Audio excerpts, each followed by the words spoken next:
আপনি কি জানেন বিদ্যুৎ কিভাবে তৈরি হয়? বিদ্যুৎ এই পৃথিবীতে এমন একটা জিনিস যার উপর মানব সভ্যতা সম্পূর্ণরূপে নির্ভরশীল। কিন্তু আপনি কি কখনো ভেবে দেখেছেন কিভাবে কয়লা থেকে বিদ্যুৎ উৎপন্ন হয় এবং তারপর কিভাবে বিশাল তারের মাধ্যমে তা আমাদের ঘরে পৌঁছে দেওয়া হয়? বিদ্যুৎ উৎপাদনে সবচেয়ে বেশি ব্যবহৃত জিনিস হলো কয়লা। দেশের ৭৫% বিদ্যুৎ কয়লা ভিত্তিক বিদ্যুৎ কেন্দ্র থেকেই উৎপাদিত হয়। ১০০০ মেগাওয়াট কয়লা কেন্দ্রে দিনে ৯,০০০ টনের বেশি কয়লা ব্যবহার করা হয়। তার মানে একটি পণ্যবাহী ট্রেনে যদি ১০০ টন কয়লার ৯০টি বাক্স থাকে, তবে পুরো পণ্য ট্রেনটি একদিনে ব্যবহার করা যাবে। অর্থাৎ বছরে ৩৬৫টি কয়লা ভর্তি ট্রেনের প্রয়োজন হবে। এখন বিদ্যুৎ উৎপাদনের জন্য বয়লার থেকে শুরু করে টারবাইন এবং জেনারেটর পর্যন্ত অনেক বড় যন্ত্রপাতি চালাতে হবে, যা শুরু হতে অনেক ঘন্টা সময় লাগে। এই অবস্থায় কয়লাভিত্তিক বিদ্যুৎ কেন্দ্র ২৪ ঘন্টা চালু থাকলেই সস্তায় বিদ্যুৎ উৎপাদন করা সম্ভব।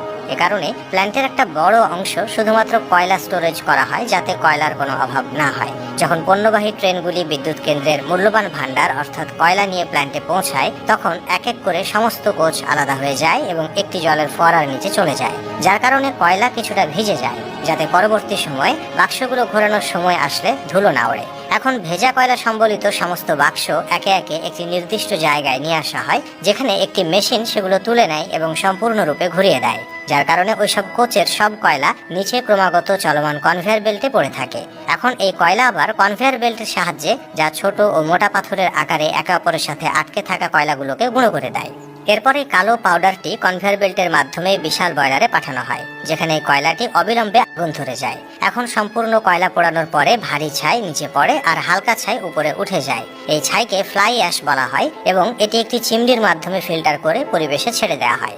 এখন কয়লা পোড়ানোর ফলে সৃষ্ট আগুন বয়লারের মধ্য দিয়ে গিয়ে ওই এলাকায় পৌঁছায়, যেখানে অনেকগুলো পানির টিউব পানি ভর্তি রয়েছে। ওই সমস্ত টিউবগুলি জলকে গরম করে আর বাষ্পে পরিণত করে, আর এই বাষ্প সুপারহিট হয়ে যায়। তখন পাইপের অংশ খুলে যায়, যার কারণে বাষ্প একই পাইপের মধ্য দিয়ে আবারও ভ্রমণ করে, আর আমরা বাষ্পের সাহায্যে বিদ্যুৎ কেন্দ্রের সেই অংশে পৌঁছেছি যা ছাড়া বিদ্যুৎ উৎপাদন করা অসম্ভব।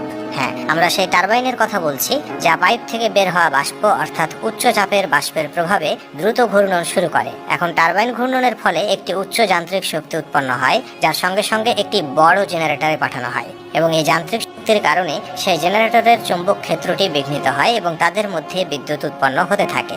দর্শক, কয়লা থেকে বিদ্যুৎ তৈরির এই অভিনব পদ্ধতি আপনার কাছে কেমন লেগেছে তা অবশ্যই আমাদের জানাতে ভুলবেন না। এরকম আরও মজার ভিডিও পেতে আজই আমাদের পেজটি ফলো করে রাখুন। এতক্ষণ সঙ্গে থাকার জন্য